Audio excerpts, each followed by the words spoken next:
సూర్యతేజ. కళ్ళు మూసినా తెరచినా సూర్యతేజ. ఓ అద్భుతమైన పజిల్ సూర్యతేజ. సూర్యతేజను కనుగొనేందుకు ఎన్ని గుప్త విధానాలను ఉపయోగించారా నాడు. తలుచుకుంటున్న కొద్దీ థ్రిల్లింగ్గా అనిపించసాగింది. ఆ రెండో క్లూ, ఈశా పరమేశ అనుగ్రహించు అనేవి ఏమిటో, దేనికి సంకేతాలో అర్థం కావటం లేదు. ఎంత ఆలోచించినా ఓ ఈశా పరమేశ ఏమిటి దీని అంతరార్థం? అంతలోనే ఏదో స్ఫురించగా హఠాత్తుగా మంచం మీద నుండి లేచి తెలుగు డిక్షనరీ తీసి ఈ అక్షరంతో మొదలయ్యే అర్థాలను వెతకసాగింది. ఆశించినంతగా ప్రయోజనం కనబడకపోయినా ఓ చిన్న ఆశారేఖ కనపడటంతో తృప్తిగా కళ్ళు మూసుకుంది.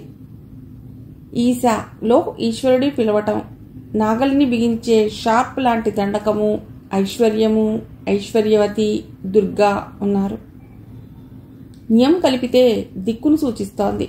ఒకవేళ ఈశాన్య దిక్కున ఆ వజ్రం ఉందేమో. తీరిగ్గా రేపు దాని సంగతి చూసుకోవచ్చు. నిద్రపోయింది గీతిక. మర్నాడు సూర్యతేజ భవంతిని చేరుకున్న గీతికను మళ్లీ సాదరంగా ఆహ్వానించాడు రఘుతేజ. ఆమె మొహాన చిరునవ్వు గమనించి నవ్వాడు. ఈరోజు నీ వదనమే చెప్తున్నదమ్మా, విజయం సాధిస్తావని అన్నాడు. అంతా మీ అభిమానం, ఆశీర్వాద బలం అంది గీతిక. ఈ భవంతికి ఈశాన్య దిక్కున ఏమేమి ఉన్నాయో మనం చూడాలి అన్నది. బావి, అరటి చెట్లు, ఆనాటి జ్వాలా తోరణ స్తంభం మొదలైనవి ఉన్నాయమ్మా జవాబిచ్చాడు. ఇంకా భవంతిలో అయితే పూజామందిరం. ఆలోచనలో పడింది గీతిక. బావిలో గానీ నిక్షిప్తం చేసి ఉన్నారా? చేసి ఉండే అవకాశం ఉండవచ్చు తనలో అనుకుంది. ఆ బావిలో నీళ్లు వాడుతున్నారా? నేటికి వాడుకలోనే ఉందమ్మా బావి. ఎంత లోతుంటుంది? దాదాపు 60 అడుగులు ఉండవచ్చు. ఆలోచనలో పడింది. చాలా లోతు. దాన్ని శోధించాలంటే రహస్యంగా కుదరదు, తేలిగ్గా సాగదు. ఇక మిగిలింది పూజామందిరం. దానిలో ఏమైనా ఆధారాలు దొరకవచ్చునేమో అనుకుంది. అదే విధంగా చెప్పగా రఘుతేజ అంగీకరించాడు. అందరూ పూజామందిరంలోకి ప్రవేశించారు. పవిత్రతకు, ప్రశాంతతకు సరైన తావులా అనిపించింది గీతికకు. రకరకాల పూజా సామాగ్రి, దేవతామూర్తుల ప్రతిమలు, చిత్రపటాలు భక్తిభావాన్ని ఆవహించేసేలా ఉన్నాయి. అక్కడి కుడ్జ చిత్రాలు కన్నుల విందు చేస్తూ అవతారమూర్తుల గాథా విశేషాల్ని వెల్లడిస్తూ ఆస్తికతను పెంచేలా ఉన్నాయి. వటపత్ర సాయి, కాళీయమర్ధనం, బృందావన విహారం, గీతాబోధన, రక్తి, ముక్తిల సారాన్ని అందిస్తున్నాయి. వాటిని పరిశీలనా దృష్టితో గాక కళాత్మక దృష్టితో చూస్తూ నాటి చిత్రకారుల కృషిని మెచ్చుకోసాగింది. అవన్నీ గోడకు వేలాడదీసినవి కాక ఇత్తడి మరలతో గోడకు బిగించబడి ఉన్న పెద్ద పెద్ద ఫ్రేములున్న చిత్రాలు. అన్నింటికన్నా పెద్ద చిత్రం మళ్లీ సూర్యభగవానుడిదే. తూర్పు దిక్కున మధ్యలో ఉంది. దాన్ని కొంతసేపు పరిశీలన చేసి అలసటగా వెలుదిరగబోయిన గీతిక దృష్టిని కైలాసగిరిపై అర్థ నిమీళిత నేత్రుడై తపోనిష్టలో ఉన్న పరమేశ్వరుడి చిత్రపటం ఆకర్షించింది. ఈశా పరమేశ అనుగ్రహించు మననం చేసుకుంది. తను ఊహించేది నిజం కావచ్చునేమో ఆశతో నిట్టూర్చింది. స్క్రూడ్రైవర్ని తెప్పించి ఆ చిత్రపటాన్ని గోడ నుండి వెలికి తీసింది. అంతే, తన కళ్లను తానే నమ్మలేకపోయింది. పటం వెనుక 6 అంగుళాల వెడల్పు, 4 అంగుళాల పొడవు ఉన్న ఇనుప చిన్న తలుపు. దానికి ఓ చివరగా తాళపు చెవి రంధ్రము కనబడి ఉన్నాయి. తలుపునకు గోడ రంగు వేయబడింది. ఉబికి వస్తున్న ఉద్వేగాన్ని అణుచుకుంటూ పరిశీలించింది. తాళం చెవి రంధ్రం కొంచెం పెద్దగానే ఉంది. మొదటి తాళం చెవితో ఇది వస్తుందేమో, ప్రయత్నించాలి. ఊహ వచ్చిన వెంటనే ఇంటి తాళం చెవిని తెప్పించి ప్రయత్నించింది. తన శ్రమ వృధా కాలేదు. తలుపు వచ్చేసింది. అది 1 అడుగు మందాన ఉంది. లోపల మరో చిన్న ఇత్తడి పెట్టె ఉంది. దాన్ని గమనించి బయటకు తీసింది. దాన్ని సులువుగా తెరవటం సాధ్యమైంది. యురేఖ, నిజంగానే అరిచింది గీతిక. తాళం చెవి మగడు దొరికాడు. కళ వాస్తవమా అన్న మీమాంసలో నుండి కొన్ని క్షణాల తర్వాత తేరుకున్నాడు రఘుతేజ. అసాధారణ ప్రతిభా విశేషాల్ని చూపిస్తూ ఉన్న గీతికను చూస్తూ ఉన్న రఘుతేజ కళ్ళు చెమ్మగిల్లాయి. నీవు సామాన్యురాలివి కాదమ్మా, ఏ శాపవశాన్నో జన్మించిన దేవకన్యవు. నిన్ను ఏ విధంగా అభినందించగలం? మేము చేసుకున్న పూర్వ సుకృత ఫలం. మా ఇంట అవతరించబోతున్నాం. తనను పొగుడుతున్న రఘుతేజను మృదువుగా వారించింది గీతిక. ఇప్పుడు మన ముందున్న సమస్య, ఈ 2 తాళం చెవులతో ఏ తాళం కప్పను తెరవాలి? అది ఎక్కడ ఉంది? మళ్ళీ పరీక్ష. తాళం చెవిని రఘుతేజకు అందించింది. ఇంటికన్నా పొడవు తప్పితే మరే విశేషము కనబడక తిరిగి గీతికి ఇచ్చేశాడు మగడిని. వాడేపో మార్గదర్శి. మొదటి రాగిరేకుపై వాక్యాన్ని వల్లెవేసుకుంది. మగడు తాళం చెవిని నిశితంగా పరిశీలించి చూసింది. స్క్రాచ్ చేసి చూసింది. ఏ పొర కూడా బయలుపడలేదు. తుప్పుపట్టని ఇనుమో మరే మిశ్రమలోహంతోనో చేసినట్టుగా ఉంది. దీని మీద సూక్ష్మమైన గుర్తులు గాని, అక్షరాలు గాని, లేక మరే సంకేతాలు గాని ఉండవచ్చునేమో అనుకుని ఒక భూతద్దాన్ని తెప్పించింది. దాని సహాయంతో పరీక్షించసాగింది. తాళం చెవి గొట్టం మధ్యలో సన్నని వృత్తం లాంటి గీత కనబడింది. తన అనుమానం వృధా కానందుకు చిన్నగా నిట్టూర్చింది. తాళం చెవిని ఇందాక తెరిచిన ఇనుప తలుపు తాళం చెవి రంధ్రంలో ఉంచింది. తాళం చెవి తలభాగంలో ఉన్న రింగులో స్క్రూ డ్రైవర్ని ఉంచి యాంటీ క్లాక్ వైజ్ లో బలంగా తిప్పింది. అంతే, అన్స్క్రూ అయి రింగు భాగం విడిపోయింది. కింది భాగం లోపల బోలుగా ఉంది. దాని లోపలగా మరో రాగిరేకు చుట్టలా ఉన్నట్టుగా గమనించి దాన్ని బయటకు తీసింది. అది నిజానికి పలుచని వెండి రేకు. దానిమీద తెలుగు అక్షరాలు లిఖించబడి ఉన్నాయి. స్పష్టంగా కనిపిస్తున్నాయి. చదవసాగింది. మా వంశ వేలిపోయిన శ్రీ సూర్యభగవానుడి కృపా ప్రసాదితమైన సూర్యతేజ ఇనగిరి సంస్థానంలో ఉండిన రాజరాజపురం జాగీరున గల శివంగి కోన సరిహద్దున ఉన్న జీర్ణ శివాలయం హోమగుండం దిగువన 16 పదముల లోతున 60 ఏళ్ల పర్యంతం అసూర్యం పశ్యమై ఉండుటకు గాను భూనిక్షిప్తం చేయబడుచున్నది. తత్కాలానంతరం కనుగొన్నవారు రుద్రశాంతి, నవగ్రహ శాంతి, ధరణి పూజ మొదలైనవి ఆచరించవలె. ఆ పిదప లక్ష్మీ ప్రసన్నతా మంత్ర జపం, అనుగ్రహ పూజలు సల్పవలె. అనంతరం మహార్కయాగం చేసి ఆ సూర్యదేవునకు సూర్యతేజను అర్పించవలె. ఆ పిదప వచ్చు రవివారమందు 7 తులముల స్వర్ణాభరణమునందు పొదిగి 11 మంది ముత్తైదువుల గళమునకు అలంకరింపజేసిన పిదపనే ఈ సూర్యతేజను వారసులు ధరించుట శ్రేయం. ఈ సూర్యతేజ యొక్క దానక్రయ విక్రయాదులు చెల్లనేరవు. అవి అరిష్టదాయకములు. ఓం శాంతి శాంతి శాంతి. లోకా సమస్తా సుఖినో భవంతు. ఇట్లు ఇనగిరి సంస్థానాధిప సర్వభూపాల మహామహీధర బిరుదాంకిత మహేంద్రతేజ వంశాంకుర ప్రతాపతేజ వీరరాయ బహద్దూర్. విజయనామ సంవత్సరం ఫాల్గుణ మాసం శుక్లపక్షం దశమి రవివారం. చక్కని తెలుగు భాషలో మరే ఇతర క్లూలేవీ లేకుండా సూటిగా రాయబడినదంతా చదివి విజయ సంకేతంగా నిట్టూర్చింది. తను కేవలం లాజిక్, రీజనింగ్, ప్రాబబిలిటీ వంటి అంశాలను ఆధారం చేసుకుని బెనిఫిట్ ఆఫ్ డౌట్స్తో ముందుకు సాగి శోధించి సాధించిన విజయానికి ఓ లిక్తపాటు మాత్రమే ఆత్మవిశ్వాసంతో కూడిన గర్వాన్ని ఫీల్ అయింది గీతిక. రాగిరేకును రఘుతేజకు అందించింది. ఆశాంతం 2 సార్లు చదువుకున్న రఘుతేజ గతానికి బందీ అయినట్లుగా కొంతసేపు అచేతనలో ఉండిపోయాడు. మహీపాల ఉలిక్కిపడి వర్తమానంలోకి వచ్చాడు. ఏమిటన్నట్లుగా చూశాడు ధర్మారాయుణ్ణి. కుమారి గీతిక తమరిని. ఏమిటమ్మా? ఇంతవరకు మనం రహస్యంగా వజ్రాన్ని గురించిన వివరాలు, తాళం చెవుల్ని సంపాదించాం. కానీ అక్కడ భూమిని తవ్వి వజ్రాన్ని వెలికి తీయాలంటే నిట్టూర్చాడు రఘుతేజ. రహస్యంగా జరగదు. 10 మందికి బహిర్గతమైపోతుంది. కానీ అలా జరగరాదు, జరగకూడదు. చెబుతూ ఉన్న రఘుతేజలో సంఘర్షణ మొదలైంది. ఇంత ప్రజ్ఞావంతురాలైన గీతికకు అసలు విషయం చెప్పకుండా దాచి ఉంచటం వలన ప్రయోజనం ఉంటుందా? రహస్యంగా వజ్రాన్ని వెలికి తీయడం సాధ్యమవుతుందా? వెలికి తీశాక ప్రభుత్వానికి తెలియకుండా పోతుందా? వజ్రం గురించి తెలుసుకున్న వాళ్లలో దురాశాపరులు, దోపిడీగాళ్ల బారి నుండి వజ్రాన్ని సురక్షితంగా తెచ్చుకుని జాగ్రత్తగా కాపాడుకోగలడా? దాన్ని భద్రంగా బందీ చేసిన వారికి అందజేయగలడా?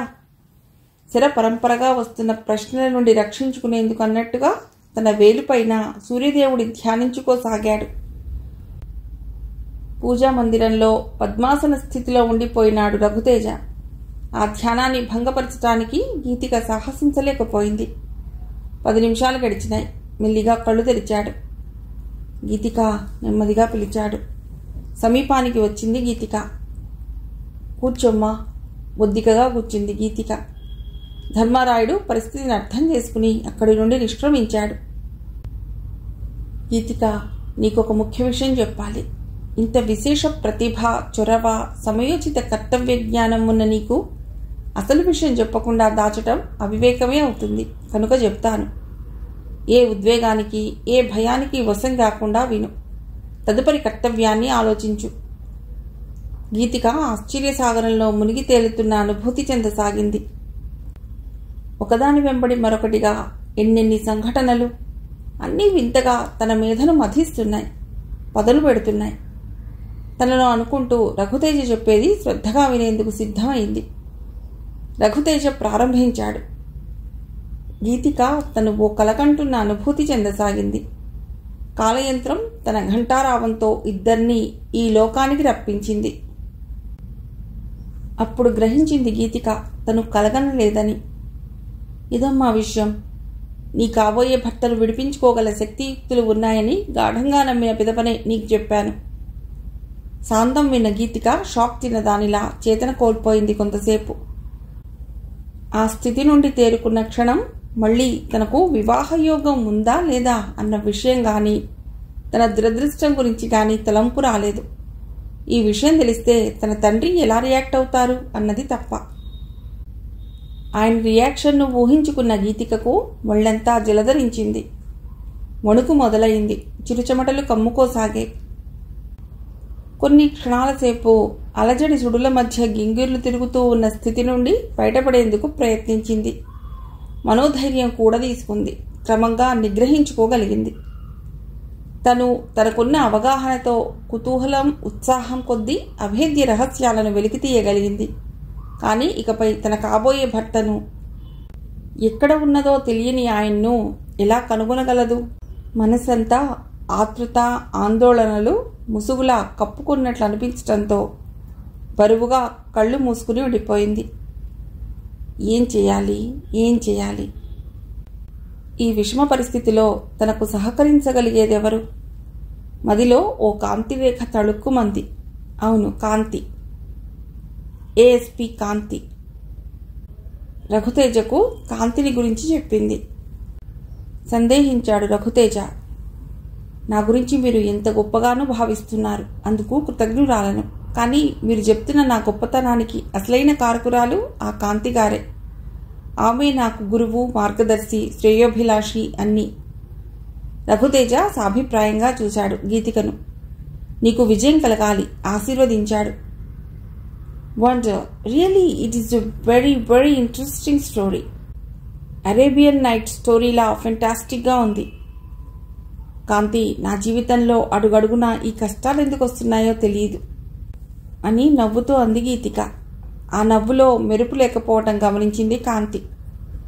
డోంట్ వరీ గీతిక, కష్టాల కడలిని అధిగమించి ఆవలి సుఖతీరాలను చేరగలం అని నీవే చెప్పావు ఓ కవిత చదివి. కాంతిని సూటిగా చూసి నవ్వింది Geethika. Okay, let us analyse things. గొంతు సవరించుకుంది కాంతి. సూర్యతేజ ఒక గొప్ప డైమండ్. దాని గురించే ఈ కిడ్నాప్ జరిగింది. ఈ కిడ్నాప్ వజ్రం గురించి బాగా తెలిసిన వారే చేశారని అర్థం అవుతోంది. అయితే వాళ్ళెవరు, ఎక్కడి వారు? నువ్వు చెప్పిందంతా విశ్లేషిస్తే 60 ఏళ్ల కిందట ఇనగిరి సంస్థానాధీశులకు చెందిన ఆ డైమండ్ ప్రతాపతేజ హయాంలో భూనిక్షిప్తం చేయబడింది. అలా నిక్షిప్తం చేయబడినట్లుగా ఇప్పటికీ తెలిసిన వాళ్ళెవరు? మనం వారిని 4 గ్రూపులుగా విడదీసుకోవచ్చు. 1, రాజా రఘుతేజ గారు, ఆయన కొడుకు, భవంతిలోని వారు. 2, కాశీలో ఉన్న రఘుతేజ గారి సోదరి, ఆయన కుటుంబ సభ్యులు. 3, రఘుతేజ, కృష్ణతేజలకు ఉన్న అజ్ఞాత శత్రువులు. 4, నాటి నగిరి సంస్థానంలో పరిచయం ఉన్న లేదా సంబంధాలు కలిగి ఉండిన వారి జ్ఞాతులు, దాయాదులు, సేవకవర్గం వగైరా. అయితే ఇక్కడో ప్రశ్న. ఆ విషయం గురించి తెలిసి ఉన్న వారు ఎవరైతేనే 60 ఏళ్ల కిందటి వజ్రం గురించి ఇప్పుడే తెలిసిన వారిలా ఇప్పటికిప్పుడు కృష్ణతేజ వివాహానికి ముందు కిడ్నాప్ చేయటం, డిమాండ్ చేయడం ఏమిటో? అంటే ఆ వజ్రం గురించి ఈ మధ్యకాలంలోనే తెలిసిందని అనుకోవాలా? తనకు తనే చెప్పుకుంటున్నట్టుగా ఉన్న కాంతిని రెప్పవేయకుండా చూడసాగింది గీతిక. చొప్పున గీతిక కళ్ళలోనికి చూస్తూ అంది కాంతి. వజ్రం 60 ఏళ్ల కిందట దాచిపెట్టబడింది. ఆ విషయం రఘుతేజ గారికి తెలుసంటున్నావు. కానీ సరిగ్గా ఎక్కడ దాచిపెట్టింది తెలియదన్నారని చెప్పావు. అప్పుడు ఆయనకు వయసు ఎంత? 6 లేదా 7 ఏళ్ల వయసు ఉండవచ్చు అన్నది గీతిక. ఐసీ అన్నది కాంతి ఏదో అర్థమైన సూచనగా. వజ్రం కోసం కిడ్నాప్కు పాల్పడి వజ్రం చేజిక్కించుకోవాలనుకున్న వ్యక్తి లేదా ముఠా ఇలాంటి వ్యవహారాల్లో బాగా ఆరితేరిన వాళ్ళు, నేషనల్ లేదా ఇంటర్నేషనల్ స్థాయిలోని అండర్ గ్రౌండ్ వాళ్లై ఉండవచ్చు కూడా. గీతిక, ఓ 100 కిలోల బంగారాన్ని ఇంట్లోనో మరో చోటనో రహస్యంగా దాచుకుని అవసరమైనప్పుడల్లా కొద్ది కొద్దిగా అమ్మి సొమ్ము చేసుకోవచ్చు. కానీ వాళ్ళు చెప్తున్నదే నిజమైతే కోట్ల రూపాయల విలువైన డైమండ్ను మాత్రం ఆషామాషిగా చేతులు మార్చడం, అమ్మడం దుస్సాధ్యం. అవతలి వాళ్ళు తత్సంబంధ లావాదేవీల్లో అండర్ గ్రౌండ్ ఎఫైర్స్లోనూ బాగా ఆరితేరిన వారైతే తప్ప. So there is a notorious smuggling racket behind this kidnap for the precious diamond. లాజికల్గా ప్రతి అంశాన్ని విశ్లేషిస్తూ చెప్తున్న కాంతిని తదేకంగా చూస్తూ ఉండిపోయింది గీతిక. గీత, ఆ స్మగ్లింగ్ ముఠా వాళ్లతోనో లేక వాళ్ల దళారులతోనో గత ఇనగిరి సంస్థాన ప్రాంతానికి చెందిన వాళ్లలో ప్రస్తుతం జీవించి ఉన్నవారు లేదా ఆ భవంతిలోని వారెవరితోనైనా సంబంధాలు ఉన్నట్టుగా స్పష్టం అవుతోంది. కాబట్టి మన పరిశోధనని రఘుతేజ గారి భవంతి నుండి ప్రారంభిద్దామా, లేక ఆ ఇనగిరి సంస్థానంలోని ప్రాంతాలకు పోయి అక్కడి నుండి ప్రారంభిద్దామా? టేబుల్ పైన గల ఓ బాల్ పెన్ను తీసుకుని క్లాక్ వైజ్గా తిప్పుతూ అంది కాంతి. చట్టరీత్యా ఉన్న అధికారులు, పరిశోధనా తీరుతెన్నులు తెలిసి ఉన్న ఓ పోలీసు అధికారిని తనను అడుగుతున్నది. చిత్రంగా అనిపించింది ఆ క్షణం. మరుక్షణం అర్థం చేసుకుంది. తనను ఓ పోలీస్ అధికారిలా కాక ఓ స్నేహితురాలిగా బిహేవ్ చేస్తూ తనను రిలాక్సింగ్గా ఉంచేందుకు, ఆమె పరిశోధనలో తనతో కోఆర్డినేట్ పొందేందుకు అలా అడుగుతున్నదని. మీకు నాకన్నా ఎంతో బాగా తెలుసు కాంతి, నవ్వుతో అంది గీతిక. Okay, take rest. ఈరోజు ఇక్కడే ఉండిపో. నాన్నగారికి కమ్యూనికేట్ చేస్తా. లెటర్స్ రిఫ్రెష్ అంటూ గీతిక చేతిని మృదువుగా ప్రెస్ చేసింది కాంతి. గీతిక వదలలో ఏదో వెలితి మిగిలిపోవటం గమనించి మళ్లీ అంది, నీ కాబోయే భర్త క్షేమం విషయమై నిశ్చింతగా ఉండు. ఎందుకంటే వాళ్ళిచ్చింది 10 రోజుల గడువు. ఈలోగా వాళ్ళు ఏ హాని తలబెట్టరు. But within a week or in 10 days ఈ కేసును సాల్వ్ చేయగలనే నమ్మకం నాకుంది. డిపార్ట్మెంట్ వ్యక్తిగా కాన్ఫిడెన్సు ఉంది. అందుకు తగ్గ ఇన్ఫ్రాస్ట్రక్చరు ఉంది. So be happy and be confident. కుర్చీలోంచి లేచి వచ్చి గీతిక భుజాన్ని తట్టి లేపింది. గీతికను డైనింగ్ హాల్లోకి తీసుకొచ్చింది. ఆ ఆత్మీయతకు చెలించిపోయింది గీతిక.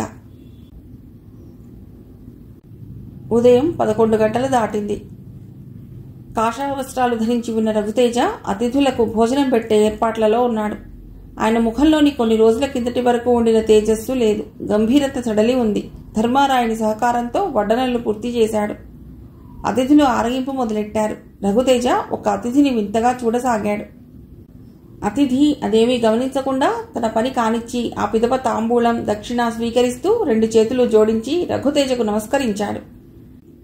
రఘుతేజ ప్రత్యభివాదం చేశాడు. మీరు? ప్రశ్నార్థకంగా చూశాడు. నా పేరు అచింతానంద స్వామి, తెలుగువాడినే. దక్షిణాదికి చెందిన ఓ మఠంలో ఉంటున్నాను. ఉత్తర దేశ యాత్రకు వెడుతూ తమ గురించి తెలిసి తమ ఇంట ఆతిథ్యం స్వీకరించాలని వచ్చాను. స్వీకరించాను. ఎంతో సంతృప్తి చెందాను. రఘుతేజ ముఖంలో చిరునవ్వు కనిపించింది. ధన్యవాదాలు. మళ్ళీ అభివాదం చేశాడు. ఆశీర్వదించాడు స్వామి. రాజా, నేను కొంతసేపు ఆ బాదాం చెట్టు కింద విశ్రమించవచ్చునా? బడలికగా ఉంది. ఈ సాయంత్రమే నా ప్రయాణం అభ్యర్థించాడు. రఘుతేజ ఆ స్వామిని ఆశ్చర్యంగా చూశాడు. రాజా, వేరే భావించవలదు. భోజనానంతరం విశ్రాంతి నాకు అలవాటు. తమకు అభ్యంతరమైనచో నిష్క్రమిస్తాను నమ్రతగా చెప్పాడు. అభ్యంతరం లేదు స్వామి. ఆ చెట్టు కింద వద్దు. మా విశ్రాంతి మందిరంలోనే తమరు విశ్రమించవచ్చు చెప్పి ధర్మారాయుడిని పిలిచారు. ధర్మారాయుడు వచ్చారు.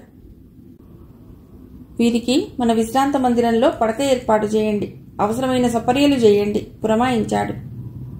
ఆ ఏర్పాట్లు చేసిన ధర్మారాయుడు రమ్మని పిలవగా స్వామి కదలబోతూ రఘుతేజకు మళ్లీ ఆశీర్వచనం పలికాడు. ధర్మారాయుడిని అనుసరించాడు. స్వామికి ఓ గదిని చూపించి తమరు ఇందులో విశ్రాంతి పొందవచ్చు అని చెప్పి నిష్క్రమించాడు ధర్మారాయుడు. మీకు శ్రమ కలిగించినట్లున్నాను అన్నాడు ధర్మారాయుడిని ఉద్దేశించి. లేదన్నట్లుగా తల ఊపి సాగిపోయాడు ధర్మారాయుడు. తన విశ్రాంతికి ఇవ్వబడిన గదిలోని మంచం మీద వాలి చిన్నగా నవ్వుకున్నాడు స్వామి గడ్డం నిమురుకుంటూ. 5 నిమిషాల తర్వాత శేషన్న వచ్చి స్వామికి నమస్కరించాడు. అయ్యా, తమకేమైనా అవసరాలుంటే చూడమని రాజావారు నన్ను పురమాయించారు. తమకు ఏమైనా అవసరమైతే శేషన్న అని పిలవండి, హాజరవుతాను అంటూ కదలబోయాడు. ఆగు నాయనా, నీవు నాగమల్లయ్య కుమారుడివే గదు? స్వామి ప్రశ్నతో గిరుక్కున వెనక్కి తిరిగి స్వామి చెంతకొచ్చాడు శేషన్న. వింతగా స్వామిని చూశాడు. మీ అమ్మగారు నరసాంబగారేనా? మరింత ఆశ్చర్యపోయాడు శేషన్న. మీరెవరు స్వామి అడిగాడు. నేను మీ తండ్రి గారు చిన్ననాటి స్నేహితులం. ఇద్దరము కొన్ని కారణాల వల్ల సంసార జీవితాలను వదిలి వెళ్లిన వాళ్ళమే. తమరి పేరు? ప్రస్తుతం అందరూ స్వామి అనే పిలుస్తారు. కొన్నాళ్ళు మీ తండ్రి గారు నేను ఒకే ఆశ్రమంలో ఉండిన వాళ్లమే. కొన్నాళ్లకు ఆయన ఆశ్రమం విడిచి దేశాటనకు వెళ్ళిపోయాడు. అయితే ఆయన బతికే ఉన్నారంటారా స్వామి? ఆశ్చర్యంతో నోరావలిస్తూ గదిలోకి వచ్చి స్వామి సమీపంలో చతికిలబడ్డాడు. అదేవిటి చిరంజీవి, ఆయన ఎన్నడూ ఇక్కడికి రాలేదా? లేదు, నా చిన్నప్పుడే ఎక్కడికో వెళ్ళిపోయాడని, ఆ తర్వాత చనిపోయాడని మా అమ్మ చెప్పింది. ఆహా, లేదు నాయన, ఆయన సజీవంగానే ఉన్నాడు. ఓ సమారాధనలో 4 నెలల కిందట కలుసుకున్న గుర్తు. అలాగా స్వామి, మంచి వార్తే చెప్పారు. అవును, నేను నాగమల్లయ్య కొడుకునని తమరికి ఎలా తెలిసింది స్వామి? మనం ఇదివరకు ఎన్నడూ కలుసుకోలేదు కదా. నీవు అచ్చం యవ్వనంలో ఉన్న మా నాగమల్లయ్య ఎలా ఉండేవాడో అలాగే ఉన్నావు. ఆ మాత్రం పోల్చుకోలేనా బిడ్డ? గుబుర్మీసాలు సవరించుకుంటూ నవ్వాడు స్వామి. స్వామి, మంచి వార్తే చెప్పారు. ఉండండి, మా అమ్మగారికి విషయం చెప్పి వస్తా. చెంగున పరిగెత్తాడు శేషన్న. 5 నిమిషాల్లో తల్లిని వెంట తీసుకునొచ్చాడు. కళ్ళు మూసుకుని ఉన్న స్వామిని చూపిస్తూ నమస్కరించమన్నాడు తల్లిని. కొడుకును కాదనలేక నమస్కారము తడబడుతూ మెల్లగా అన్నది. దీర్ఘసుమంగళీ భవ. కళ్ళు విప్పి చూసింది. నవ్వుతో ఆశీర్వదించాడు స్వామి. అనుమాన దృష్టితో చూడసాగింది నరసాంబ. నీ భర్త నేను బాల్య స్నేహితులం మాత. నేను క్షేత్రానికి వెడుతూ తలవని తలంపుగా ఈ ప్రాంతానికి వచ్చాను. రాజాగారి ఆతిథ్యాన్ని స్వీకరించాలని వచ్చాను. ఇక్కడ మిమ్మల్ని చూశాను. చాలా సంతోషం మాత. నరసాంబ ముఖం ముడుచుకుపోయింది. ఏమిటి మాత, నీ మొహంలో ఏదో విచారం కనిపిస్తున్నది? మీరెవరు? అంది నరసాంబ. చెప్పాను కదా మాత, నీ భర్త నాగమల్లయ్య బాల్య స్నేహితుడనని. ఆయన ఎప్పుడో గతించారు. శివశివ, అమంగళం నశించుగాక. ఆయన సజీవుడుగానే ఉన్నారు మాత. మీకెలా తెలుసు? నిరుడు కార్తీక మాసంలో సాధు సమారాధనలో కలుసుకున్నాం మాత. మీరు పొరబడుతున్నారు. ఆయన ఎప్పుడో గతించారు. లేదు మాత, ఆయన సజీవుడుగానే నేటికీ ఉన్నాడు. దయచేసి నాతో ఆ విషయమే వాదన చేయకండి. 20 ఏళ్ల క్రిందటనే ఆయన కీర్తిశేషులైపోయారు. మీరు ఎవరి గురించో నా వద్ద చెప్తున్నారు. గబగబా నిష్క్రమించబోయింది నరసాంబ. ఆగుమాత, నాకు అవతల చాలా పనులు ఉన్నాయి. మహీపాల గారు చూస్తే ఆగ్రహిస్తారు. సరే, ఈ విషయం విని వెళ్ళండి మాత. ఆయన త్వరలో ఇక్కడికి వస్తానని సమారాధనలో కలిసినప్పుడు చెప్పారు మాత. మరణించిన వ్యక్తి వస్తానని చెప్పడం ఏమిటి? సూర్యతేజ గురించి వస్తానని నాడు చెప్పారు మాత. ఎదుట కాలనాగుని చూసినట్టుగా కెవ్వు మనబోయి అతి కష్టం మీద నిగ్రహించుకుంది. ఏమిటి మాత అలా ఉలిక్కిపడ్డావు? మిమ్మల్ని మాత. మీరెవరో నాకు తెలియదు. ఆయన చనిపోయారు. ఇది నిజం, నిజం, ముమ్మాటికి నిజం. భయంతో కంపించిపోతూ అక్కడి నుంచి పరుగులాంటి నడకతో నిష్క్రమించింది నరసాంబ. బీచ్ రోడ్ సాయంత్రం సమయాల్లో చాలా జనసమ్మర్దంగా ఉంటుంది. ఆ రోడ్డుకు ఒక చివరగా ఒక పాన్ షాప్ ఉంది. అన్ని రకాల కూల్ డ్రింక్స్, పళ్ళు, పిప్పర్మెంట్లు, పాన్ పరాగ్ వగైరా పాన్ షాప్ అమ్మకపు ఐటమ్స్ అన్నీ ఉన్నాయి. వాటి వలన ఆదాయం రోజుకు 1000 రూపాయలు. కానీ రోజుకు 25,000 దాకా ఆదాయం వచ్చే వనరు మరొకటి ఉంది. అది బ్రౌన్ షుగర్, కొకైన్, నల్లమందు వగైరా మాదక ద్రవ్యాల బాపతు. అవి ఆ షాప్లో అత్యంత పరిచయస్తులు, నమ్మకస్తులకే తప్ప ఇతరులకు లభ్యం కావు. వీటికి చీకటి వ్యవహారాలకు ఆ pan shop care of address. సమయం మధ్యాహ్నం 2 గంటలు కావస్తోంది. రోడ్డు మీద జనసంచారం అంతగా లేదు. వాతావరణం చల్లగానే ఉన్నా ఎండ తీక్షణంగా ఉండి చురుక్కుమంటోంది. బూడిద రంగు ఆల్చో కారు ఒకటి స్పీడ్గా వచ్చి ఆ పాన్ షాప్ ముందు ఆగింది. పెప్సీ. వెనక సీట్ నుంచి బొంగురుగా వినిపించిందో గొంతు. వీర్ తలలో గొడుక్కున్నాడు. పాన్ షాప్ అతను ఓ పెప్సీ సీసాను ఓపెన్ చేసి కొద్దిగా దించిన విండో గ్లాస్ మీద నుండే అందించాడు.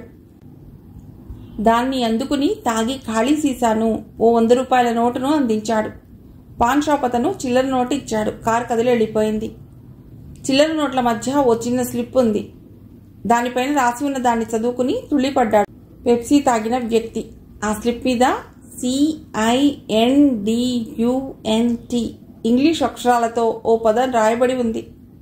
స్లిప్ చదవటం వలన కలిగిన భయం తొట్టుపాటు తన మొహంలో ఏమాత్రం కనబడనివ్వలేదు. స్లిప్ని నలిపి ఉండగా చేసి విండోలోంచి గిరాటేశాడు. కొద్ది నిమిషాల తర్వాత కారు హోటల్ డ్రీమ్స్ ముందు ఆగింది.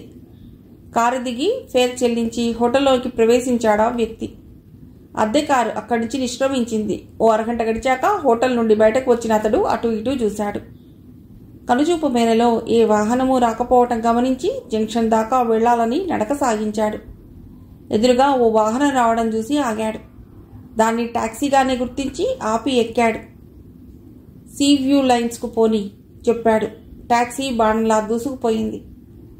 అది సంపన్నులు, పారిశ్రామికవేత్తలు నివాసం ఉండే పోస్ట్ లొకాలిటీ. ఎవెన్యూ ప్లాంటేషన్ గుబురుగా గుప్తంగా ఉంది.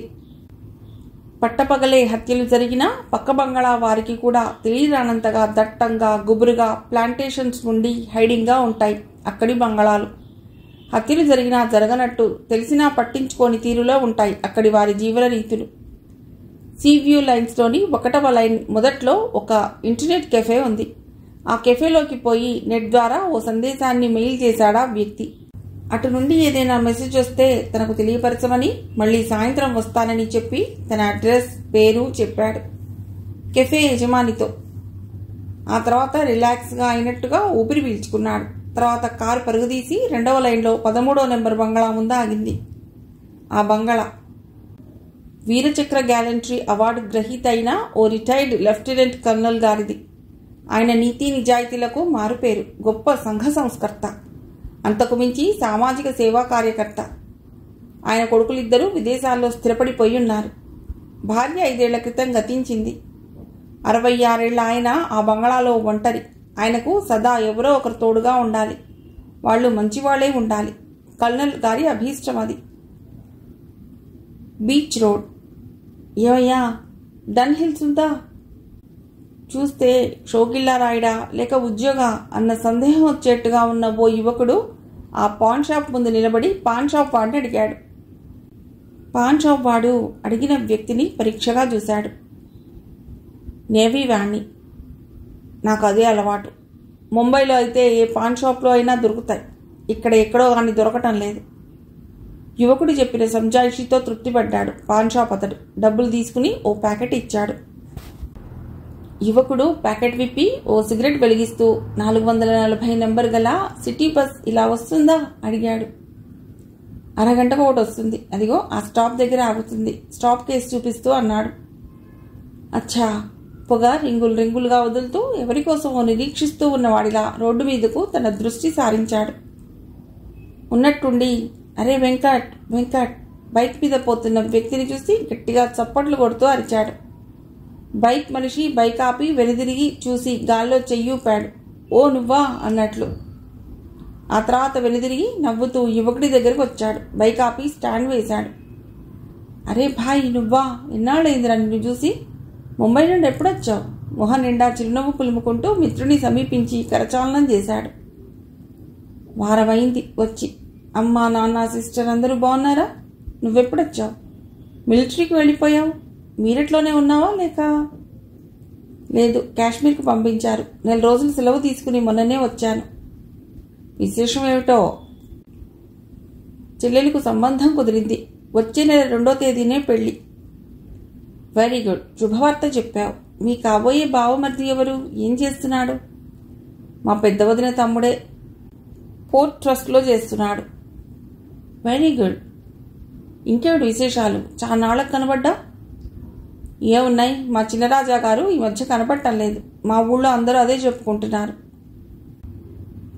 ఎవరు? మీ ఇనగిరి కుమార్ రాజాయేనా?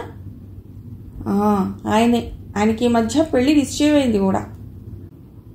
బ్యాంకులో ఉద్యోగం చేస్తున్నాడు కదూ ఆయన?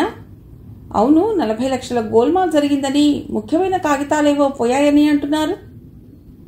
ఆ డబ్బుతో పరారైపోయాడేమో. చచా, ఆయన లాంటి వ్యక్తి కాదు భాయ్. వాళ్లకు ఉండిన కోట్ల కొద్దీ సంపదలనే పేద సాధలకు ధారపోసిన వారు వాళ్ళు.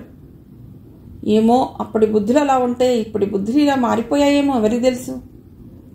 లేదు భాయ్, అదేం లేదు. ఆయన కనపడకపోవటానికి వేరే ఏదో బలమైన కారణం ఉండే ఉంటుంది. బ్యాంకు వాళ్ళు పోలీసులకు రిపోర్ట్ ఇచ్చారట. సిఐడి వాళ్ళు రంగంలోకి దిగి ఆయన ఆచూకీ తీస్తున్నారని భోగట్ట. ఈ పోలీసు వాళ్ళు ఎక్కడ ఆయన కోసం వెతుకుతారు? ఆ బ్యాంక్ డబ్బులు ఇంతే సంగతులు. గోవిందా. అదేం కాదులే భాయ్. ఇక్కడే ఫ్రాంక్స్ కార్నర్ ఏరియాలో ఉన్నట్టు ఓ భోగట్టా వచ్చిందిట. ఈరోజు మధ్యాహ్నం లేదా సాయంత్రం ఆ ఏరియాకు వెళ్ళి సెర్చ్ చేస్తారని మా బావమరిది చెప్పాడు. మీ బావమరిదా?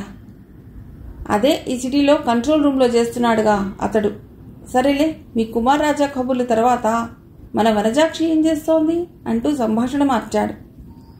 అరే మర్చిపోయా, ఎండలో వచ్చావు. ఇదిగో 2 లిమ్కాలివ్వు, షాప్ వాడిని ఉద్దేశించి అన్నారు. అంతవరకు వారిద్దరి సంభాషణల్ని శ్రద్ధగా ఆలకిస్తున్న షాప్ మతను ఉలిక్కిపడ్డాడు. అన్యమనస్కంగా 2 లిమ్కాలు ఇచ్చాడు. డ్రింక్స్ తాగాక ఇద్దరూ కొద్ది దూరానున్న బస్టాప్కి వెళ్ళిపోయారు బైక్ మీద. అది నగర శివారు ప్రాంతం. ఓ పక్కగా సముద్ర తీర ప్రాంతం, మరో పక్క కొండలు, జీడిమామిడి తోట, కొబ్బరి తోటల్లో ఐసోలేటెడ్గా ఉంది. పచ్చదనంతో ప్రశాంతంగానూ ఏకాంతంగానూ ఉంది. అక్కడ ఉన్నదల్లా రొయ్యల ప్రాసెసింగ్ కేంద్రాలు 2, జీడిపప్పు తయారీ మిల్లులు 2, వాటి గోడౌన్లు. అంతే. పేర్లేని ఆ ఏరియాను ప్రాసెస్ కార్నర్ అని పిలుస్తుంటారు. అక్కడ 6 దాటితే అంతా నిర్మానుష్యమైపోతుంది. అక్కడ ఓ ఎస్టీడీ బంక్, ఓ కాకా హోటల్, మరో 2 ఆ బాపతు టీపాకలు, ఒక పాన్ షాపు ఉన్నాయి. అక్కడకు 2 కిలోమీటర్ల దూరంలో స్టేట్ హైవే ఉంది. తీరం వెంబడి బెస్తవాళ్ల కాలనీ ఒకటి ఉంది. ఉదయం 10 గంటలు రొయ్యల కంపెనీలోనూ జీడిపప్పు తయారీ కేంద్రాల్లోనూ పనిచేసే వారి కోసం భోజనాలు సిద్ధం చేయించే బయటి హోటళ్ల పనివారితోనూ, అటు ఇటు కంపెనీతో పనిబడి వచ్చే వారి వాహనాల చప్పుళ్లతోనూ సందడిగా ఉంది. Prawns corner. బాబు, సిసి రొయ్యల కంపెనీ ఎక్కడున్నది బాబు? ఓ పల్లెటూరు ముసలాయన అక్కడి టెలిఫోన్ బూత్లో ఉన్న వ్యక్తిని అడిగాడు, చేతిలోని పొగాకును చుట్టగా చుడుతూ. బూత్ వ్యక్తి ముసలాయన్ను ఎగాదిగా చూశాడు. ఏ ఊరు నీది అని అడిగాడు. ఎర్రోడి పాలెం బాబు. ఏ పని మీద వచ్చావు? ఏడు చెప్పమంటావు బాబు, మా మేనల్లుడోడు మా ఎమ్మి మీద అలిగి ఈ ఊరొచ్చేసినాడు. వచ్చేసి ఈ రొయ్యల కంపెనీలోనే ఉద్యోగం చేస్తున్నాడు అని తెలిసినది. సెల్లెలి కొడుకు కదా అని ఆన్ని అల్లుడిగా చేసేసుకున్నాను. మా పాలెంలోన మాకు వ్యవసాయం, గొర్రెలు ఉన్నాయి. ఆటి చూసుకుంటే చాలదా? చెప్పు బాబు. సర్లే, అదంతా నాకెందుకు. ఏం పని మీద వచ్చావు? మా ఓణి కలిసి బతిమాలి మా ఊరికి తీసుకెళ్ళిపోదామని వచ్చినాను బాబు. ఆ కంపెనీ ఏడున్నదే చూపించు, నీకు పుణ్యం ఉంటుంది.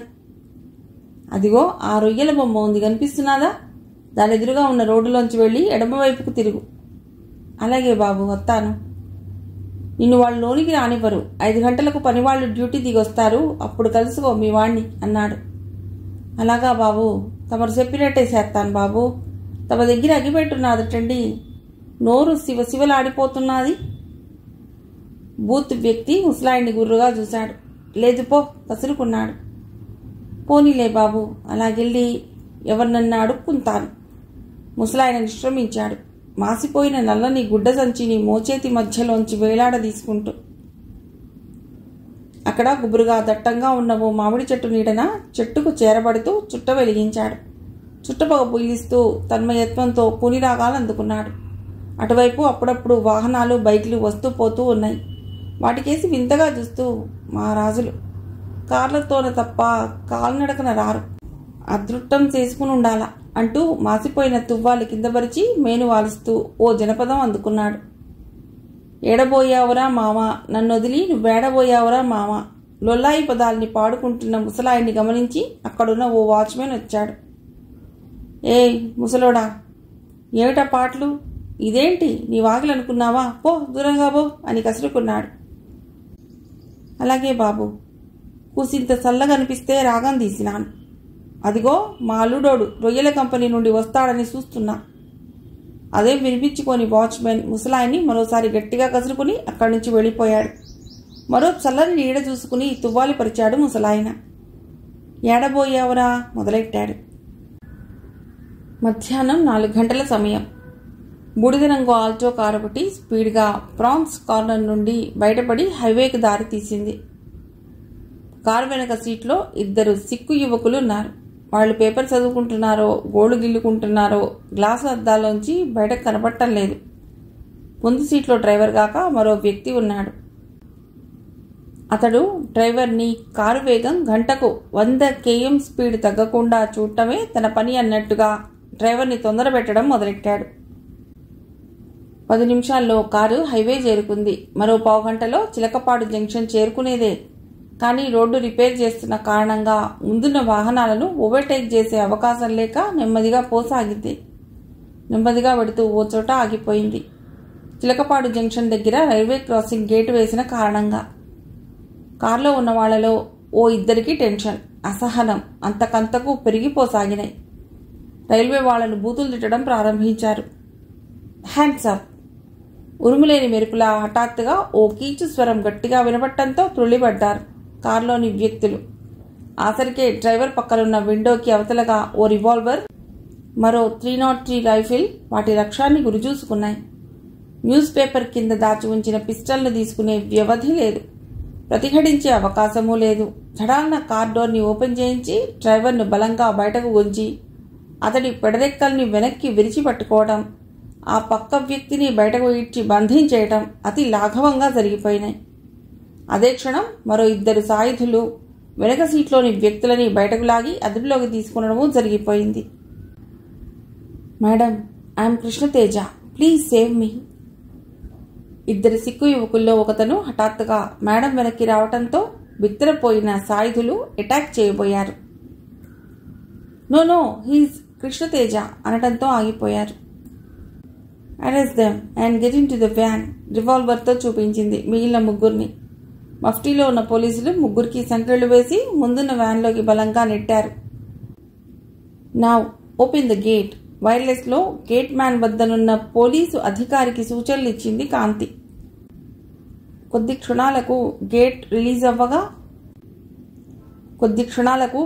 రిలీజ్ అవ్వగా ఆగిపోయిన వాహనాలన్నీ చీమల బార్లా కదిలినాయి. అక్కడెవ్వరికీ తెలియకుండా పోయింది. అంతవరకు అక్కడ ఓ పోలీస్ ప్లాన్ విజయవంతంగా అమలు చేయబడినట్లు. కిడ్నాపర్ కారుకు ముందు వెనుకలుగా పోలీసులు ఏర్పాటు చేసుకున్న ప్రైవేట్ వాహనాలు ఆ కారును సరౌండ్ చేశాయని, వాటిలో పోలీసులు మఫ్టీలో వచ్చారని గుర్తించే అవకాశం లేకుండా పోయింది. అంతా పగడ్బందీగా చాకచక్యంగా క్షణాల్లో జరిగిపోయింది. కృష్ణతేజ అతడు కిడ్నాప్ చెర నుండి బయటపడి క్షేమంగా తిరిగొచ్చాడు. అత్యంత చాకచక్యంతో ఏ విధమైన ప్రతిఘటన, హింస లాంటివి చోటు చేసుకోకుండా పని జరిపేందుకు రచించబడిన, అమలు చేయబడిన వ్యూహ ఫలితమే కృష్ణతేజ విడుదల. వ్యూహకర్త కాంతి. పత్రికా విలేకరులు, 4-5 పోలీసుల అధికారులు, బ్యాంక్ ఉద్యోగులు, కృష్ణతేజ స్నేహితులు, గీతిక కుటుంబ సభ్యులతో సహా ఆ సమావేశం కొలువుదీరారు. అతిథి మర్యాదలు పూర్తయ్యాయి. అమ్మా, మీరు నాకన్నా ఎంతో చిన్నవారు. అద్భుత ప్రతిభా నేర్పులతో మా కుమారుడిని కిడ్నాపర్ల చెర నుండి విడిపించి విముక్తుడిని చేసి మాకు అప్పగించారు. మీకు, మీ శాఖ వారికి మా జన్మంతా రుణపడి ఉంటామమ్మా. కళ్ళు అశ్రుపూరితాలవుతుండగా ఉద్వేగంతో 2 చేతులు జోడించి కాంతికి నమస్కరించాడు రఘుతేజ. థ్యాంక్ యూ సార్, మీరు పెద్దవారు. మీ ఆశీస్సులు మాకు బలం. అవే మాకు కావాలి. మేం మా కర్తవ్యాన్ని మాత్రమే నిర్వర్తించాం, నమ్రతగా అంది Kanthi. We're really appreciating madam. అక్కడి వారంతా ముక్త కంఠంతో ప్రశంసించారు. అందరికీ తన చిరునవ్వే జవాబన్నట్టు చూసింది కాంతి. ఆ సమావేశంలో అందరూ, ముఖ్యంగా విలేకరులు, కిడ్నాప్ కేసుల గురించి చాలా ఆసక్తిగా, ఉత్కంఠంగా ఉన్నట్టు గమనించింది. మేడం, ఈ కేసుని ఎలా డీల్ చేశారు అంతా వివరంగా చెప్తారా? ఓ విలేఖరి తన ఇంటర్వ్యూకు నాంది పలికాడు. ష్యూర్, గొంతు సవరించుకుంది కాంతి. అందరూ స్తబ్దులై కుతూహలంగా చెవులు రిక్కరించారు. క్రైమ్ను క్రైమ్తోనే సాల్వ్ చేయగలగాలి. దిస్ ఈజ్ హై ఐడియాలజీ అంది కాంతి నవ్వుతూ. అందరూ ఉలిక్కిపడ్డారు. అదేమిటి మేడం, నేరాన్ని నేరంతోనే పరిష్కరించాలంటారా? ఓ విలేఖరి ప్రశ్నించాడు. ఎస్, ఇక్కడ క్రైమ్ అంటే రియల్ క్రైమ్ కాదు. ఈ క్రైమ్లో సి అంటే క్రియేటివిటీ, ఆర్ అంటే రీజనింగ్, ఐ అంటే ఇంటెలిజెన్స్, ఎం అంటే మెథడాలజీ, ఈ అంటే ఎఫిషియన్సీ. కాంతి విపులీకరించడంతో అందరూ రిలాక్స్ అయి మెచ్చుకోలుగా చూశారు. ఈ క్రైమ్తోనే నేను ముందుకు సాగాను. పాజిటివ్ ఫలితాన్ని పొందాను. మేడం, మీ కిడ్నాప్ సుఖాంతం అయింది. ఇందులో ప్రతి అంశాన్ని మాకు వివరించమని రిక్వెస్ట్ చేస్తున్నాం, మరో విలేఖరి అభ్యర్థించాడు. అలాగే, వివరంగానే చెప్తా. సాధారణంగా కిడ్నాప్ ఎక్కువగా డబ్బు కోసం లేదా విలువైన వాటి కోసమే జరుగుతూ ఉంటాయి. మిగిలిన కథ తర్వాతి భాగంలో.